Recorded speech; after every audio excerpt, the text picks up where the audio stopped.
Magandang umaga, narito na ang PTV Balita ngayon. Inaasa tibo at simbo na biyahe ni Pangulong Jr. Nasa Abu Dhabi na ang Pangulo para sa isang araw na working visit kung saan kabilang sa kanyang mga aktibidad ay ang pakikibahagi sa Abu Dhabi Sustainability Week at ang paglagdas sa dalawang mahalagang kasunduan ng Pilipinas at UAE.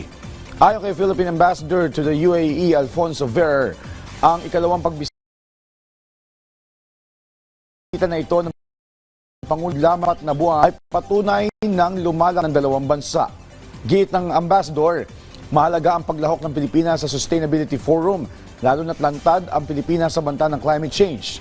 Habang ang lalagdaang Comprehensive Economic Partnership Agreement ay susi para sa mas malawak na access ng ating merkado sa Gulf Cooperation Council.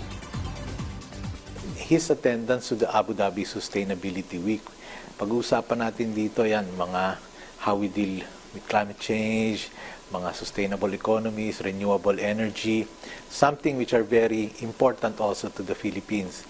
And it's a gateway, a free trade area to the greater GCC, the area, no? Yung kasama Saudi, Oman, Qatar, Kuwait, na very prosperous lahat. Inaprubahan na ng Bangsamoro Parliament sa ikatlo at huling pagbasa ang Parliament Bill No. 415 o ang Districting Law na kailangan para sa pagdaraos ng unang parliamentary elections ng BARM. Ito ay sa isinagawang special session na natapos na pasado hating gabi kanina. Nakatanggap ito ng 48 boto para sa yes, 19 ang nagsabi ng no, habang 4 ang nag-abstain. Dahil sa naturang batas, mabubuo na ang 32 single-member parliamentary districts na naaayon sa Bangsamoro Organic Law, national laws at sa konstitusyon ng bansa. Samantala, nakapagtala ang Bulkang Mayon ng lava fountaining pasado alauna kaninang madaling araw. Ayon sa PHIVOLCS, umabot sa 100 metro ang taas na naturang lava fountain at nagtagal ito ng 35 segundo. Batay sa pinakauling datos, patuloy ang pagbubuga ng uson at lava flow ng bulkan. Umabot din sa higit 200 ang naitala nitong rockfall event sa buong magdamag. Una nang inalerto ng PHIVOLCS ang publiko na maging handa sa harap ng posibilidad na ilagay sa Alert Level 4 ang bulkan. Samantala, pinatutupad na ng Philippine National Police ang mahigpit na seguridad para sa 3 malalaking kapistahan ngayong buwan ng Enero.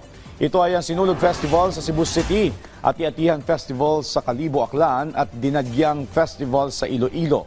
Ayon sa PNP, halos 3,000 nilang tauhan ang ipakakalat sa Ati-Atihan Festival. Higit 3,000 naman sa Dinagyang Festival habang higit 6,000 ang law enforcement and emergency personnel para sa Fiesta Señor at Sinulog Festival.